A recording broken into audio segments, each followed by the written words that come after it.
So hello po. So ito po yung POS software po namin and ngayon po is magpa-punch po ako ng order.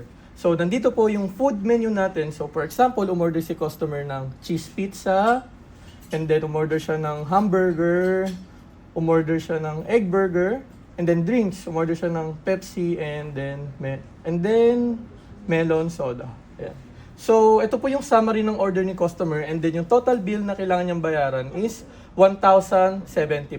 So, this time is check out po natin siya. So, pay and then ang pipiliin po nating payment option is cash.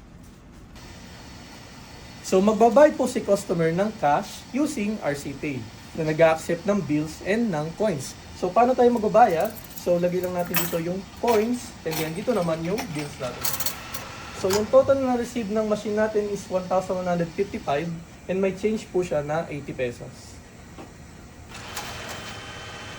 50